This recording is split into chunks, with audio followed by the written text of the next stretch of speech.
அன்பின் பாதகப்பனே ஸ்தோத்திரம் ஐயா, ஸ்தோத்திரம் ஐயா. இந்த நல்ல நாளைக்கான கிருபை செய்திரே. உமக்கே எல்லாம் துதி கன மகிமை உண்டாவதாக.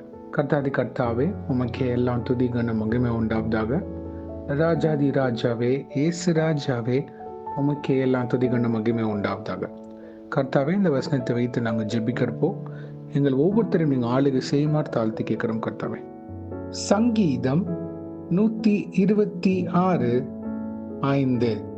கண்ணீரோட விதைக்கிறவர்கள் கம்பீரத்தோட அறுப்பார்கள். Psalm 126:5. Those who sow with tears will reap with songs of joy. ஆமென். ஸ்தோத்திரம் அப்பா. இதை நாங்கள் கேட்டுக்கொண்டிருக்கிற ஒவ்வொருத்தர் வாழ்க்கையிலும் கர்த்தாவே, இந்த வசனத்தை நாங்கள் விதைக்கிறோம் அப்பா. நீங்க எங்களை ஆளுகை செய்வீராக. அநேக பேர்கள் அநேக காரியம் குறித்து உங்க பாதத்தண்டை இருந்து ஜெபித்து கொண்டிருக்கிறாங்க. அது அவங்களோட முன்னேற்றத்திற்காக இருக்கலாம், அவங்களோட வாழ்க்கையின் அடுத்த கட்டத்திற்காக இருக்கலாம். கர்த்தாவே, குடும்ப காரியங்களா இருக்கலாம், நெடுநாளாக போகிற ஒரு யுத்தம், பர்சனல் பேட்டில்ஸ்.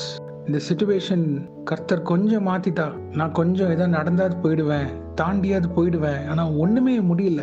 கர்த்தர் சொல்றார், only Jesus has full authority to get you out of this situation. So remain under his feet. Let your tears be under his feet alone. கர்த்தரோட பாதத்திலே அழுது அதை வச்சிருங்க. அவர் பாதத்திலே உங்களோட certain personal thingsலாம் don't go and tell to everyone.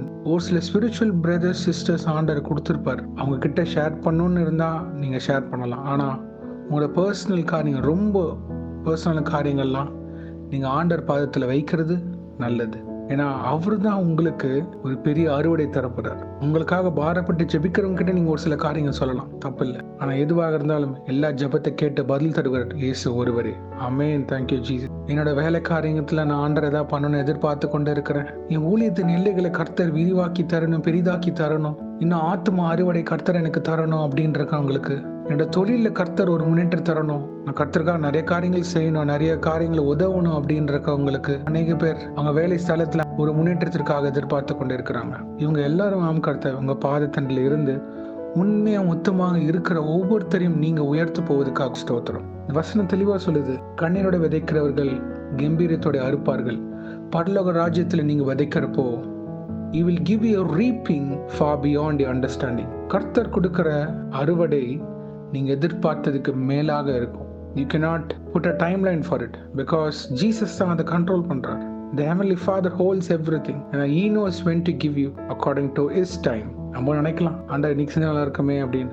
ஆனா ஒரு சில காரியத்துல ஆண்டவர் காத்திருக்க சொல்றாருன்னா அவர் ஏற்ற வேலையில தான் செய்வார். அது வரைக்கும் நம்ம அவர் பலத்தை கைக்கு நம்ம அடங்கி இருக்க வேண்டும். இதை நீங்க ஒவ்வொருத்தரும் நீங்க பேசுமாறு கெஞ்சி கேட்கிறோம். அவங்கள ஆளுகை செய்யுங்க. ஆனா அப்பா, இழப்புகள், சோர்வுகள், பலவீனங்கள் மத்தியில நிறைய பேர் நெடுநாளா ரொம்ப வருடங்களாக காத்து கொண்டு இருக்கிறாங்க. அப்பா, தயவாக எங்கள் யாவரையும் நீங்க ஒரு பலத்த அறுவடை தந்து விட்டதுக்காக நாங்க விசுவாசத்தை ஸ்தோத்திரம் பண்ணி ஜெபிக்கிறோம் கர்த்தாவே. ஆமென். Thank you Jesus. உன் விசுவாசம் உன்னை ரட்சித்தது. ஆம் கர்த்தாவே, அதன்படியே நீங்க செய்ய போதுக்காக ஸ்தோத்திரம். எங்க சூழ்நிலை மாறி கிருபை செய்வீராக அப்பா. உங்களால் கூட அதுக்கு ஒன்றுமே இல்லை, மனுஷனால் கூடாதது தேவனால் எல்லாம் கூடும். இன்றைக்கு யார் யார் என்னென்ன காரியங்கள் வைத்திருக்கிறார்களோ அப்பா, போக்கில் வரத்துல காரம் முன்ன பின்னமா இருப்பதாக, அவங்க என்னென்ன ஸ்தலத்துல இருக்கிறாங்களோ நீங்க அவங்கள வழிநடத்துங்க. ஞானத்தை கொடுத்து ஒவ்வொரு காரியத்தையும் எப்படி செய்யணுன்றதை நீங்க வழிநடத்துவீராக அப்பா. அவங்களுக்கான சுகம் பலன் ஜீவன ஆரோக்கியத்தை தாங்க. அவங்க வீட்டின் அப்பத்தின் தண்ணீரை ஆசீர்வதிப்பீராக. அவங்க பிள்ளைகளை ஆசீர்வதிங்க, பிள்ளைகளை ஆசீர்வதிங்க. அவங்க செய்கிற ஒவ்வொரு காரியத்தையும் உமக்கு பிரியமுள்ள காரியமாக இருக்க கிருபை செய்யுங்க அப்பா. உங்க திட்டத்துக்கு ஏற்றால் போல அவங்க வழிநடத்தி திரும்ப ஜெபிக்கிறோம். ஏற்ற வேலை உங்க நாம மகிமைப்படுகிற பாத்திரவன்களாக ஒரு பலத்த அறுவடை நீங்க அவங்களுக்கு கட்டளையிட்டதுக்காக ஸ்தோத்திரம். வழிநடத்துங்க, பொறுப்பெடுத்துக் கொள்ளுங்க. இன்னும் அநேகர் பேர் அப்பா, ஏன்னா அடுத்த திட்டத்துக்கு ஆண்டர் எப்படி கொடுப்பார், கர்த்தர் கொடுப்பார், கவலைப்படாதீங்க. He is confirming, Jesus is confirming. அவர் உங்களுக்கான எல்லாத்தையும் செய்து முடிச்சிட்டார். Just believe and trust in him. Just wait and he will provide everything. உங்களுக்கு வேண்டியதுக்கு தேவைக்கு அதிகமாக கொடுக்க வல்லவராக இருக்கிறார். அவர் பாதத்தில் அமர்ந்திருந்து கொஞ்சம் வெயிட் பண்ணுங்க, அவர் தருவார். இயேசுவின் நாமத்தில் எங்கள் தலைகளை தாழ்த்தி ஜெபிக்கிறோம் பிதாவே. ஆமென், ஆமென், ஆமென்.